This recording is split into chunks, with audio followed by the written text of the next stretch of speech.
Bonjour, alors on m'a demandé quel était le rapport entre la musique, la spiritualité, la méditation.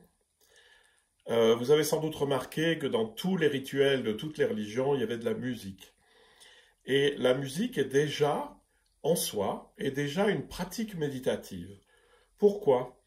Parce que elle ancre dans le corps. C'est quelque chose qui nous oblige à revenir à la conscience du corps.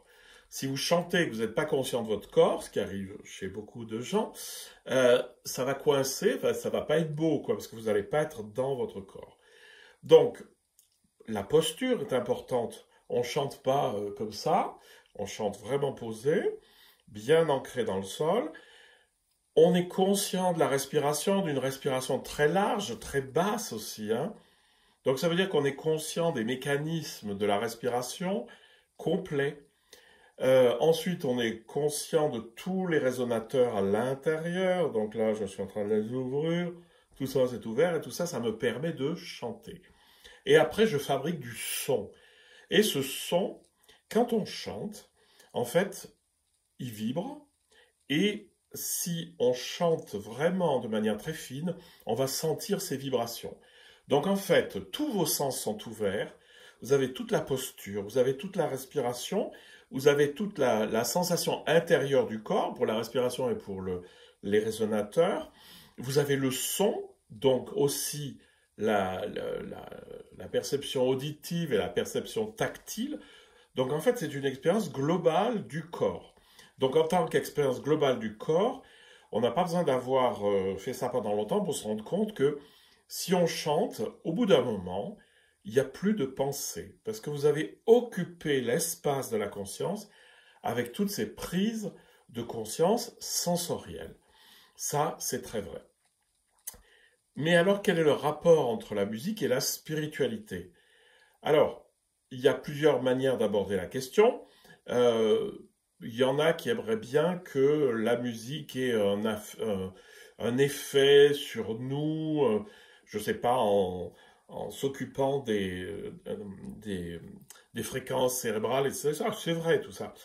Mais ce que je voulais vous faire comprendre, c'est que dans la musique, il y a plusieurs manières de faire de la musique. Il y a la manière solfégique, Alléluia, donc ti ta ta ta, j'ai fait 4 notes, et voilà.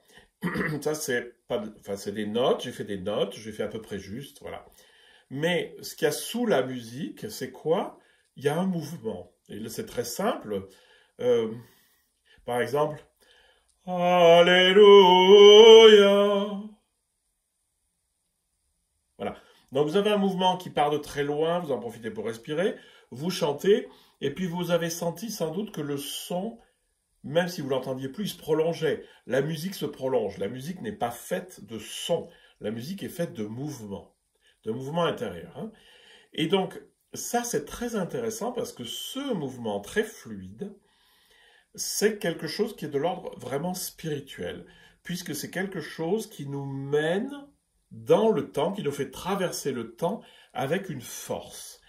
Et donc, voilà, je vais vous le dire dans des termes chrétiens, puisque j'enseigne le chant grégorien, c'est que, en fait, le souffle vient du début du monde et même avant, vous traverse, vous chantez, vous offrez votre chant, et ce chant finit dans l'infinité de Dieu, dans ce que vous voulez, enfin dans l'éternité, dans ce que vous voulez. Voilà. Donc, ce qui est intéressant dans la musique, c'est de dépasser tout ce qui est métrique, tout ce qui est connaissance des notes, etc., pour arriver à rentrer dans un mouvement, hein. Il y a une différence entre ta ta ta ta, qui veut rien dire, et puis ta ta ta ta. Vous voyez ce que je veux dire? Voilà, donc il y a un rapport très net entre la musique, la méditation et la spiritualité, à condition d'être bien au courant que c'est une méditation dans la mesure où j'accueille tous les sens à la fois, et c'est de la spiritualité à partir du moment où je me laisse porter par le mouvement intérieur de la musique, et que ce mouvement, en fait, il me fait traverser le temps, et qu'il a une dimension spirituelle très forte.